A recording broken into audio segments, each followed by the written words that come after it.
Sir sir সবুজ আসছো? জি sir.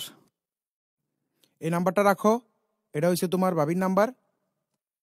500 টাকা রিচার্জ করবা, আর আসার সময় আমার লেগে হাকিমপুরি জর্দা দিয়ে একটা পান আনবা। তাড়াতাড়ি যাও।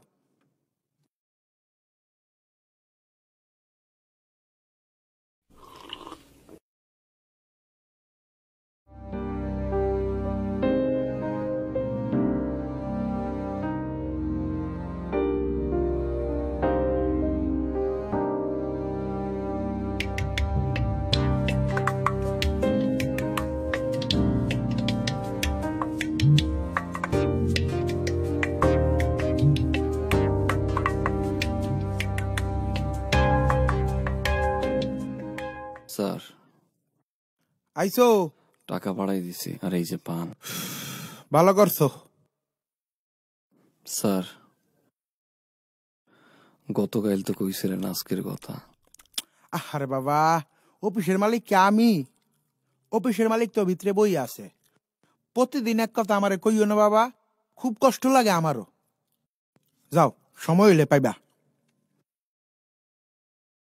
ঠিক আছে। কোনো সমস্যা নাই, কোনো সমস্যা নাই, কাজ হয়ে যাবে। এই সবুজ, স্যারের রুমে 2 কাপ চা দিয়ে এসো। জি স্যার।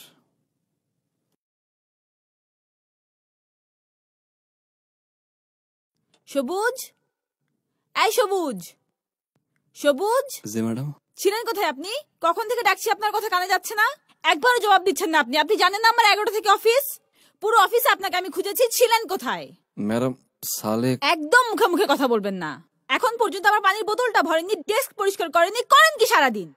ম্যাডাম আর কোনো কথা বলবেন না। আপনাকে পানির বোতলটা ভরে দিতে বলেছি, পানির বোতলটা ভরে দেন। স্টুপিড একটা কোথাকার।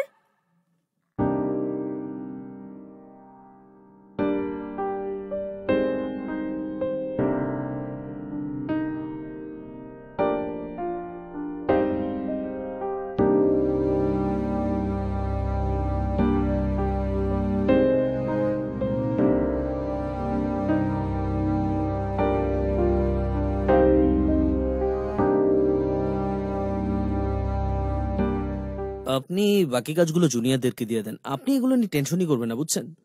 আমার যা ধারণা আপনার মধ্যে অনেক পটেনশিয়ালস আছে, এবং আপনাকে আসলে এতদিন আমরা মিস ইউজ করছিলাম। আপনাকে আমরা আরো অনেক কাজে লাগাতে পারি। সো এগুলো নিয়ে আপনার টেনশন করতে হবে না, বুঝছেন? এগুলো আপনি অন্য জুনিয়রদের হাতেই ছেড়ে দেন।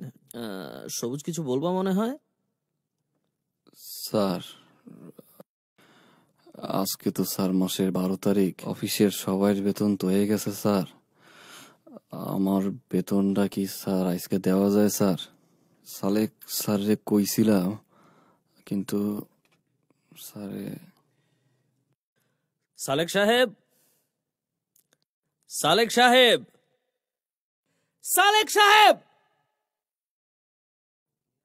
জি স্যার। আপনি এই অফিসের অ্যাডমিন তো? জি স্যার।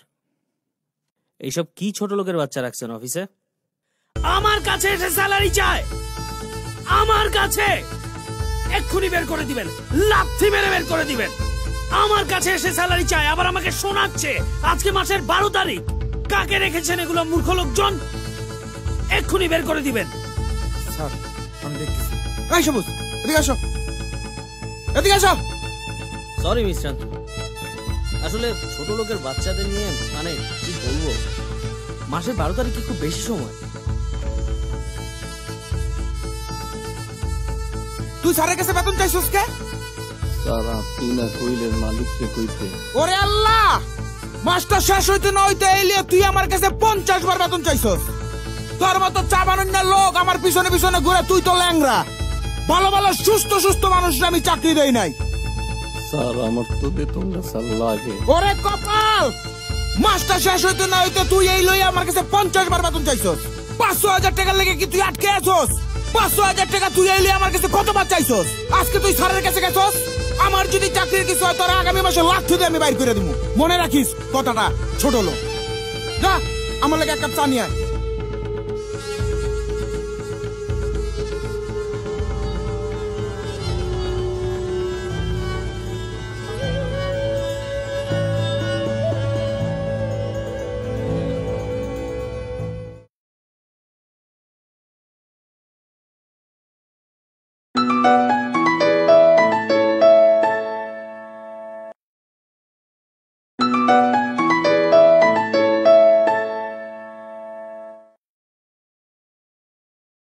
বাজান ব্যথাটা দিয়ে বাইরে গেছে, কেমন জানি লাগতেছে।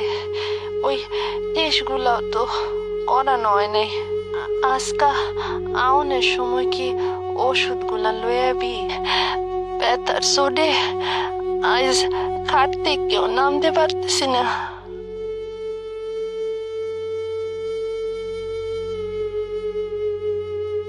মা,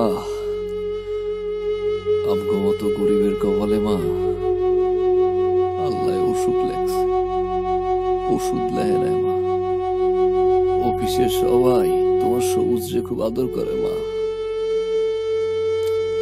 আবার জিগাইল সবুজ, তোমার বেতনটা 2 দিন পরে দিলে কি তোমার চলবে? আমি কইছি হ। বোতলে একটু গরম পানি দিয়া বা ব্যথাটা ডাওয়াই নাও। যেমনি পারি মা তোমার আমি ডাক্তার লই যাব মা। মা দুবারের ভাতটা খাইও।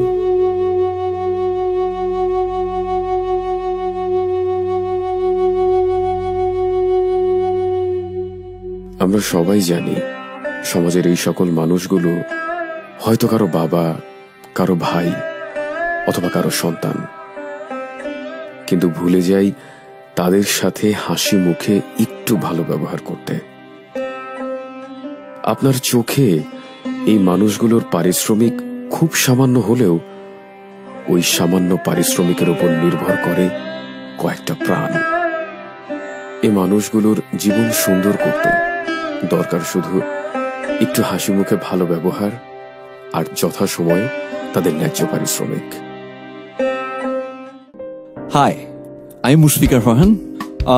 আমাদের এই ভিডিওটি করার পারপাস হচ্ছে মূলত সবাইকে সত্যের মুখোমুখি দাঁড় করানো। যদি এই ভিডিওটা আপনার একটু হলেও হৃদয়কে স্পর্শ করে, তাহলে অবশ্যই সমাজের এই শ্রেণীর মানুষগুলোর সাথে একটু ভালো আচরণ করবেন এবং অবশ্যই সাবস্ক্রাইব করতে ভুলবেন না।